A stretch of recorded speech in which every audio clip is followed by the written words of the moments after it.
Contrary to popular belief, the conduct of nations on the international stage is almost never driven by moral considerations, but rather by a shadowy cocktail of money and geopolitics.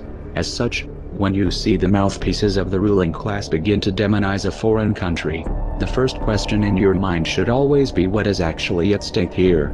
For some time now Russia, China, Iran, and Syria have been in the crosshairs. Once you understand why, the events unfolding in the world right now will make much more sense. The US dollar is a unique currency. In fact, its current design and its relationship to geopolitics is unlike any other in history. Though it has been the world reserve currency since 1944, this is not what makes it unique.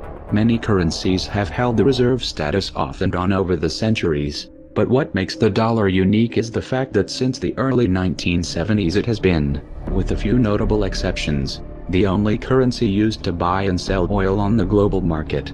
Prior to 1971, the US dollar was bound to the gold standard, at least officially, according to the IMF. By 1966, foreign central banks held $14 billion US dollars. However, the United States had only $3.2 billion in gold allocated to cover foreign holdings. Translation: the Federal Reserve was printing more money than it could actually back. The result was rampant inflation and a general flight from the dollar. In 1971, in what later came to be called the Nixon shock, President Nixon removed the dollar from the gold standard completely. At this point the dollar became a pure debt-based currency. With debt-based currencies, money is literally loaned into existence. Approximately 70% of the money in circulation is created by ordinary banks, which are allowed to loan out more than they actually have in their accounts. The rest is created by the Federal Reserve, which loans money that they don't have, mostly to the government. It's kind of like writing hot checks, except it's legal, for banks. This practice, which is referred to as fractional reserve banking, is supposedly regulated by the Federal Reserve, an institution which just happens to be owned and controlled by a conglomerate of banks, and no agency or branch of government regulates the Federal Reserve. Now, to make things even more interesting, these fractional reserve loans have interest attached, but the money to pay that interest doesn't exist in the system. As a result, there is always more total debt than there is money in circulation, and in order to stay afloat, the economy must grow perpetually. This is obviously not sustainable.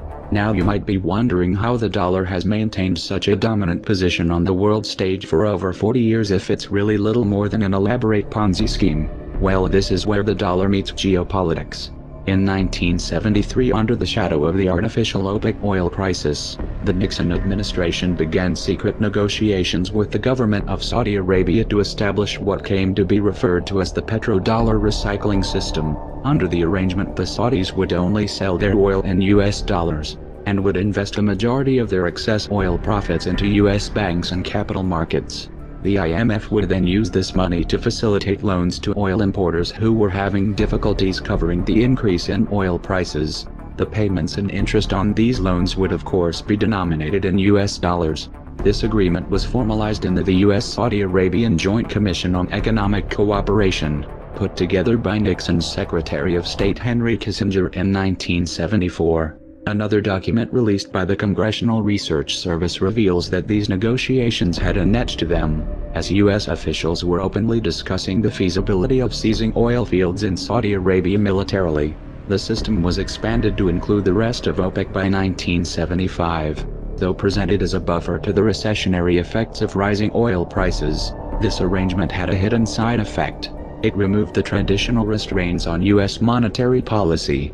The Federal Reserve was now free to increase the money supply at will. The ever-increasing demand for oil would prevent a flight from the dollar, while distributing the inflationary consequences across the entire planet. The dollar went from being a gold-backed currency to an oil-backed currency. It also became America's primary export. Did you ever wonder how the US economy has been able to stay afloat while running multi-billion-dollar trade deficits for decades?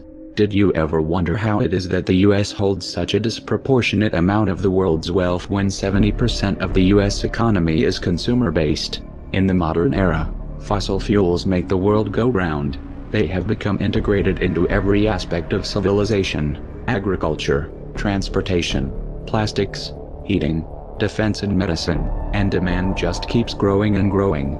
As long as the world needs oil, and as long as oil is only sold in US dollars, there will be a demand for dollars, and that demand is what gives the dollar its value. For the United States, this is a great deal. Dollars go out, either as paper or digits in a computer system, and real tangible products and services come in. However, for the rest of the world, it's a very sneaky form of exploitation. Having global trade predominantly in dollars also provides Washington with a powerful financial weapon through sanctions. This is due to the fact that most large-scale dollar transactions are forced to pass through the US. This petrodollar system stood unchallenged until September of 2000, when Saddam Hussein announced his decision to switch Iraq's oil sales off of the dollar to euros. This was a direct attack on the dollar, and easily the most important geopolitical event of the year. But only one article in the Western media even mentioned it. In the same month that Saddam announced he was moving away from the dollar, an organization called the Project for a New American Century, of which Dick Cheney just happened to be a member, released a document entitled Rebuilding America's Defenses Strategy, Forces and Resources for a New Century. This document called for massive increases in U.S. military spending and a much more aggressive foreign policy in order to expand U.S. dominance worldwide. However, the document lamented that achieving these goals would take many years, absent some catastrophic and catalyzing event like a new Pearl Harbor. 1 year later they got it. Writing the emotional reaction to 9/11, the Bush administration was able to invade Afghanistan and Iraq and pass the Patriot Act all without any significant resistance. There were no weapons of mass destruction in Iraq, and this wasn't a question of bad intelligence. This was a cold, calculated lie, and the decision to invade was made in full knowledge of the disaster which would follow. They knew exactly what was going to happen, but in 2003, they did it anyway. Once Iraqi oil fields were under US control, oil sales were immediately switched back to the dollar. Mission accomplished. Soon after the invasion of Iraq, the Bush administration attempted to extend these wars to Iran. Supposedly the Iranian government was working to build a nuclear weapon. After the Iraq fiasco, Washington's credibility was severely damaged. As a result, they were unable to muster international or domestic support for an intervention. Their efforts were further sabotaged by elements within the CIA and Mossad, who came forward to state that Iran had not even made the decision to develop nuclear weapons, much less begin an attempt. However, the demonization campaign against Iran continued even into the Obama administration. Why? Well, might it have something to do with the fact that since 2004 Iran has been in the process of organizing an independent oil bourse? They were building their own oil market, and it wasn't going to be tied to the dollar. The first shipments of oil were sold through this market in July of 2011. Unable to get the war that they wanted, the US used the UN to impose sanctions against Iran. The goal of the sanctions was to topple the Iranian regime. While this did inflict damage on the Iranian economy, the measures failed to destabilize the country. This was due in large part to Russia's assistance in bypassing US banking restrictions. In February of 2009, Muammar Gaddafi was named chairman of the African Union. He immediately proposed the formation of a unified state with a single currency. It was the nature of that proposed currency that got him killed. In March of 2009, the African Union released a document entitled Towards a Single African Currency. Pages 106 and 107 of that document specifically discuss the benefits and technicalities of running the African Central Bank under a gold standard. On page 94 it explicitly states that the key to the success of the African Monetary Union would be the eventual linking of a single African currency to the most monetary of all commodities, gold. Note that the page number is different on other versions of the document that they released. In 2011 the CIA moved into Libya and began backing militant groups in their campaign to topple Gaddafi, and the US and NATO pushed through and stretched a UN no-fly zone resolution to tip the balance with airstrikes. The presence of Al-Qaeda extremists among these rebel fighters was swept under the rug. Libya, like Iran and Iraq, had committed the unforgivable crime of challenging the US dollar. The NATO intervention in Libya segued into a covert war on Syria. The armories of the Libyan government were looted and the weapons were shipped via Turkey to Syrian rebels groups working to topple Assad. It was already clear at this point that many of these fighters had ties to terrorist organizations. However, the U.S. national security apparatus viewed this as a necessary evil. In fact, the Council on Foreign Relations published an article in 2012 stating that the influx of jihadis brings discipline, religious fervor, battle experience from Iraq, funding from Sunni sympathizers in the Gulf, and most importantly, deadly results. In short, the FSA needs Al-Qaeda now. Let's be clear here, the US put ISIS in power. In 2013, these same Al-Qaeda-linked Syrian rebels launched 2 sarin gas attacks. This was an attempt to frame Assad and muster international support for military intervention. Fortunately, they were exposed by UN and Russian investigators, and the push for airstrikes completely fell apart when Russia stepped in to broker a diplomatic solution. The campaign for regime change in Syria, as in Libya, has been presented in terms of human rights. Obviously, this isn't the real motive. In 2009, Qatar put forth a proposal to run a natural gas pipeline through Syria and Turkey to Europe. Assad, however, rejected this, and in 2011 he forged a pact with Iraq and Iran to run a pipeline eastward, cutting Qatar and Saudi Arabia out of the loop completely. Not surprisingly, Qatar, Saudi Arabia and Turkey have been the most aggressive regional players in the push to topple the Syrian government. But why would this pipeline dispute put Syria in Washington's crosshairs? 3 reasons. 1. This pipeline arrangement would significantly strengthen Iran's position, allowing them to export to European markets without having to pass through any of Washington's allies. This obviously reduces the US government's leverage. 2. Syria is Iran's closest ally. Its collapse would inherently weaken Iran. 3. Syria and Iran have a mutual defense agreement, and a US intervention in Syria could open the door to open conflict with Iran. In February of 2014, this global chess game heated up in a new venue, Ukraine. The real target, however, was Russia.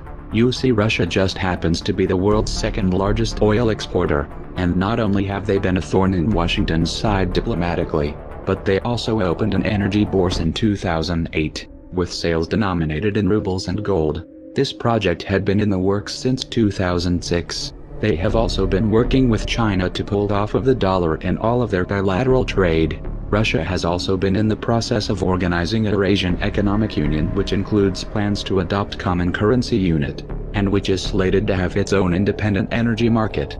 Ukraine had been presented with a choice: either join the EU under an association agreement or join the Eurasian Union. The EU insisted that this was an either-or proposition. Ukraine couldn't join both. Russia, on the other hand, asserted that joining both posed no issue. President Yanukovych decided to go with Russia.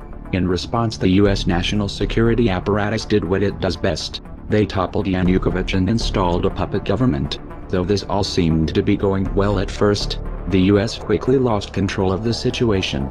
Crimea held a referendum and the people voted overwhelmingly to secede from Ukraine and reunify with Russia. The transition was orderly and peaceful.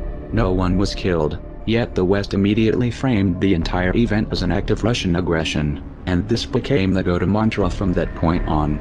Crimea is important geostrategically because of its position in the Black Sea, which allows for the projection of naval power into the Mediterranean. It has also been Russian territory for most of recent history. The US has been pushing for Ukraine's inclusion into NATO for years now. Such a move would place US forces right on Russia's border and could have potentially resulted in Russia losing their naval base in Crimea.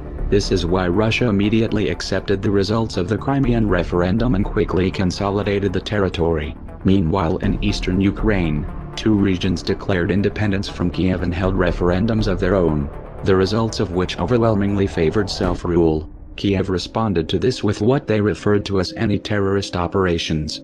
In practice, this was a massive and indiscriminate shelling campaign which killed thousands of civilians.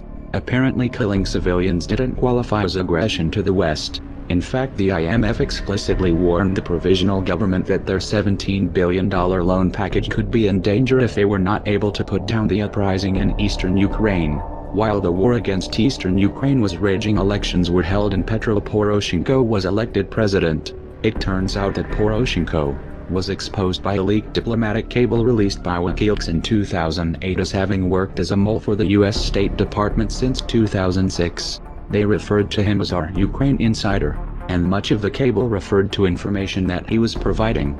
A separate cable showed that the US knew Poroshenko was corrupt even at that point. Having a puppet in place, however, hasn't turned out to be enough to give Washington the upper hand in this crisis. What does Washington do when they have no other leverage? They impose sanctions. They demonize and pull a false flag. This isn't a very good strategy when dealing with Russia. In fact, it has already backfired.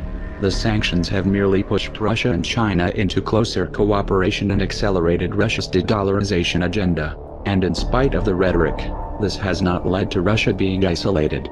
The US and NATO have put a wedge between themselves and Russia, but not between Russia and the rest of the world. This new anti-dollar axis goes deeper than economics. These countries understand what's at stake here. This is why, in the wake of the Ukrainian crisis, China has proposed a new Eurasian Security Pact which would include Russia and Iran. Consider the implications here as the Obama administration begins bombing in Syria, which also has a mutual defense agreement with Iran. This is leading us straight to World War III. The masses may not have figured it out yet, but history will remember it that way. Alliances are already solidifying and a hot war is underway on multiple fronts.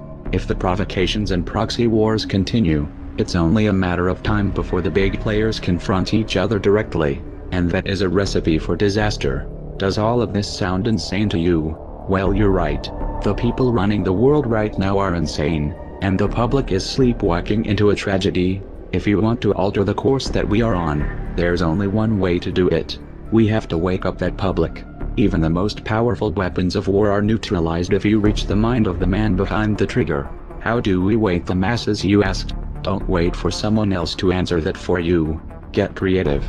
Act like your children's and grandchildren's futures depend on it, because they do. We are anonymous.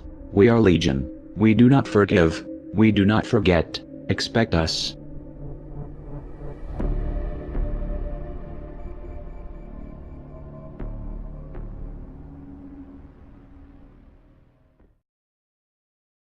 We would like to take a few minutes of your time to inform you about the United States government's plan to murder over 120 million citizens. We do not have enough time to let's see what his Secretary of State had to say after his actions killed over 500,000 children. We have heard that 500,000 children have died. I mean, that's more children than died in Hiroshima. And you know, is the price worth it? I think this is a very hard choice, but we think the price is worth it.